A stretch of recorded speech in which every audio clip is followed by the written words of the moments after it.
दोस्तों नमस्कार। सच में एक खास बात यह होती है कि आप उसको कितना भी छुपाओ, कितना भी दबाओ, कितना भी दुनिया से बचाने की कोशिश करो, घूम फिर के डायरेक्टली इनडायरेक्टली वो सामने आ ही जाता है। आज ऐसी ही घटना सुप्रीम कोर्ट में हुई। आपको याद होगा कि भारत सरकार ने एक ऑर्डिनेंस जारी किया था जिसके तहत दिल्ली में जो ऑफिसर्स के ट्रांसफर और पोस्टिंग का मुद्दा था उसकी जिम्मेवारी केंद्र सरकार को दे दी गई थी एलजी के माध्यम से। आज सुप्रीम कोर्ट में उस पर सुनवाई थी और सुनवाई के दौरान केजरीवाल के जो वकील थे उन्होंने एक बहुत अच्छी बात कही और वो मैं आपके सामने पढ़ के सुना देता हूं। Laying emphasis on the fact that ordinance destroys the scheme of federal Westminster style democratic governance constitutionally guaranteed under Article 239 AA. The plea says that ordinance seeks to undo the principle of collective responsibility in a democracy. ये बहुत important statement है दोस्तों। इनका ये कहना है कि जो ऑर्डिनेंस आया है उससे जो एक इलेक्टेड गवर्नमेंट की कलेक्टिव रिस्पॉन्सिबिलिटी होती है जनता के प्रति, ये उसको डिस्ट्रॉय करने का एक प्रयास है। और जहां तक बात है कलेक्टिव रिस्पॉन्सिबिलिटी की, इसको हम थोड़ा सा विस्तार से चर्चा करेंगे और ये हम जानने की कोशिश करेंगे कि जब पावर चाहिए होती है तब तो कलेक्टिव रिस्पॉन्सिबिलिटी याद आ जाती है, लेकिन जब आप करप्शन करते हैं, जब भ्रष्टाचार करते हैं, जब लीकर पॉलिसी बनाते हैं, तब ये कलेक्टिव रिस्पॉन्सिबिलिटी याद क्यों नहीं रहती?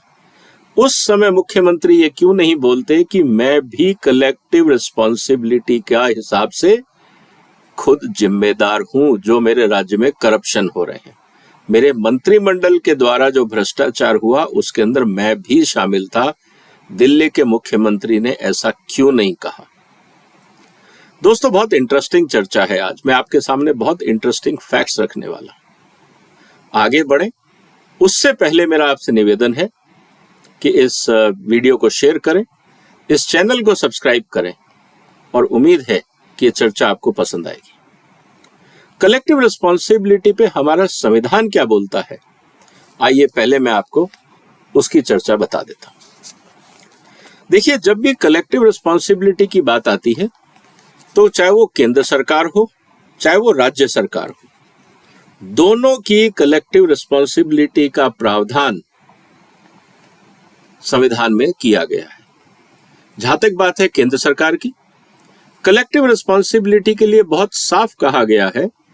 आर्टिकल 75 का अगर सब सेक्शन 3 देखते हैं, the council of minister shall be collectively responsible to the house of the people, मतलब जनता के लिए जवाबदेह होगा कलेक्टिवली, क्योंकि house of people public representatives हैं जिसको हम लोकसभा बोलते हैं।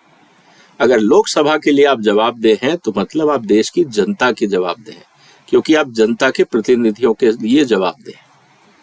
इसी तरह से आर्टिकल 164 जो भारत का संविधान है वो ये बोलता है, other provisions as to the ministers, the council of ministers shall be collectively responsible to the legislative assembly of the state. इसका मतलब मंत्रिमंडल चुने हुए प्रतिनिधियों के लिए जिम्मेदार होगा, मतलब वो अपनी जनता के लिए जिम्मेदार होगा। अब इस मुद्दे को थोड़ा सा और बारीकी से एनालाइज करते हैं। इसका मतलब ये है, कोई भी अगर डिसीजन लिया जाता है गलत या सही, अगर विधान परिषद मतलब कि जो आपका मंत्रिमंडल है राज्य में या केंद्र में, अगर वो कोई भी डिसीजन लेता है तो उसका, जिसको हम कहते हैं act of omission and commission, सही या गलत जो भी निर्णय लिया जाता है उसकी जिम्मेवारी मंत्रिमंडल की होगी। तो अगर लीगल पॉलिसी में जो टैक्स रेट बदले गए, घोटाले के प्रावधान किए गए, L1 लाइसेंस के टेंडर के प्रावधान बदले गए और वो पूरा का पूरा ग्रुप ऑफ मिनिस्टर्स और बाद में कैबिनेट की तरफ से अप्रूव हुआ, तो क्या इसमें केजरीवाल साहब एज ए चीफ मिनिस्टर अपने आप को बाहर रख सकते हैं? ऐसा नहीं होता है। तो आज जब उन्होंने सुप्रीम कोर्ट में कहा कि कलेक्टिव रिस्पॉन्सिबिलिटी भारत के संविधान का आधार है, तो क्या घोटालों में कलेक्टिव रिस्पॉन्सिबिलिटी नहीं आएगी? तो क्या सिर्फ मनीष सिसोदिया जिम्मेदार होगा या सत्येंद्र जैन जिम्मेवार होगा? और मैं आपके सामने तथ्य रखता हूं, तब तक आप इस वीडियो को शेयर कर सकते हैं। उसका कारण यह भी है कि दोस्तों, अगर एक और प्रैक्टिकल सिनेरियो आपने और हमने देखा है कि जब भी नो कॉन्फिडेंस मोशन पास होता है प्राइम मिनिस्टर के खिलाफ या चीफ मिनिस्टर के खिलाफ, तो पूरे मंत्रिमंडल को रिजाइन करना पड़ता है। वो सिर्फ सीएम रिजाइन नहीं करता। ये एक प्रूफ है कि अगर चीफ मिनिस्टर के ऊपर भरोसा नहीं है तो मतलब पूरे कैबिनेट पे भरोसा नहीं। ये कलेक्टिव रिस्पॉन्सिबिलिटी के कारण ही होता है कि आप एक मंत्री को नहीं हटाते हैं, आप पूरे मंत्रिमंडल को हटाते हैं। एक और इंपॉर्टेंट चीज है जिसको समझना होगा।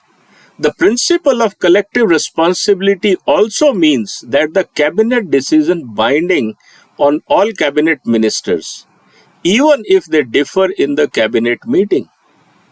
अगर कल को केजरीवाल साहब ये बोल दें कि साहब मनीष सिसोदिया जो कर रहा था मैं उससे सहमत नहीं था, लेकिन फिर भी पॉलिसी लागू हुई, तो आप ये नहीं कह सकते मैं जिम्मेदार नहीं हूं, आप भी जिम्मेदार हैं।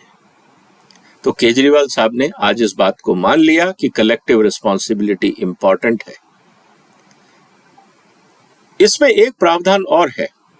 It is the duty of every minister to stand by the cabinet decisions and support them both with in and outside the parliament और स्टेट असेंबली। तभी तो केजरीवाल साहब बोल रहे थे कि ये पॉलिसी बहुत अच्छी है, राजस्व बढ़ेगा। इसका मतलब आप उस पॉलिसी को डिफेंड कर रहे थे, प्रेस में भी और विधानसभा के अंदर भी। लेकिन जब घोटाला पकड़ा गया तो आप कैसे कह सकते हैं कि आप अकाउंटेबल नहीं हैं? क्या कोर्ट इस बात को मानेगा? ये बात हमें समझनी होगी। और अगर आपको लगता है कि आपका कैबिनेट आपके खिलाफ जा रहा है, तो आपके पास दो रास्ते थे। या तो आप उन कैबिनेट मिनिस्टर्स को हटा देते, आपने वो नहीं किया, या आप खुद रिजाइन कर देते और कोई चीफ मिनिस्टर बन जाता, आपने वो भी नहीं किया। इसका मतलब इस क्राइम में आप पूर्ण रूप से शामिल थे। ये है कानूनी स्थिति आज। इसमें सुप्रीम कोर्ट के कई सारे जजमेंट भी हैं, जिसको कलेक्टिव रिस्पॉन्सिबिलिटी की जब बात करते हैं। बहुत क्लियरली सुप्रीम कोर्ट ने एक केस था जिसमें common cause versus union of India, उसमें इस बात को कहा गया है कि all the members of government are unanimous in support of policy. अगर कोई भी पॉलिसी बनती है तो इसका मतलब ये है कि कैबिनेट के सारे मंत्री उससे सहमत है। यह है collective responsibility. The ministers are also responsible for success and failure of the policies. अगर पॉलिसी फेल होती है, उसमें घपला पकड़ा जाता है, तो भी मिनिस्टर जिम्मेवार होंगे, सभी मंत्री। तो आप ये नहीं कह सकते केजरीवाल साहब कि मैं जिम्मेवार नहीं था। ये सुप्रीम कोर्ट का जजमेंट है। एक और इंपॉर्टेंट जजमेंट एसपी आनंद वर्सेस एसडी देवगौड़ा के केस में सुप्रीम कोर्ट का आया है। The court held the principle of collective responsibility means all the ministers are collectively responsible for every decision taken, whether their assent is present or not. आप उससे सहमत थे या नहीं थे? अगर ये कैबिनेट डिसीजन था तो सारे मंत्री जिम्मेवार होंगे। केजरीवाल साहब बच नहीं सकते ये कह के कि मुझे पता नहीं था। It means the decision must have unanimity and confidentiality. यहाँ तो confidentiality की बात ही नहीं थी। पॉलिसी मेकिंग जो हुआ था वो तो दलालों ने की थी, पॉलिसी बना के दिल्ली सरकार को दी थी, और पॉलिसी का डॉक्यूमेंट दलालों ने बनाया था और बदले में दिल्ली सरकार के मंत्रियों ने पैसे लिए थे। तो यहाँ तो पॉलिसी बेची गई थी, पॉलिसी बनाई नहीं गई थी। ये हमें समझना होगा। और यही कारण है कि आज चीफ मिनिस्टर को इसलिए पावरफुल माना जाता है क्योंकि इसी कारण से ही तो वो अपने मंत्रियों पे कंट्रोल रख पाता है, नहीं तो हर मंत्री अलग अलग बात कहेगा और सरकार नहीं चल पाएगी। तो दोस्तों, एक इंटरेस्टिंग एंगल इस पूरे प्रोसेस में है। आज तक मनीष सिसोदिया और सतेंद्र जैन के वकीलों ने इस बात को कहीं पे भी कोर्ट्स में नहीं उठाया कि आप हमको क्यों आरोपी बना रहे हैं, जबकि it is a collective responsibility of the cabinet. Chief minister और बाकी मंत्री भी उतने ही जिम्मेवार हैं इस करप्ट पॉलिसी को बनाने के लिए जितने हम। आप उन पे कार्रवाई क्यों नहीं कर रहे हैं? आप चीफ मिनिस्टर से क्यों नहीं पूछ रहे कि उन्होंने इस पॉलिसी को अलाउ क्यों किया?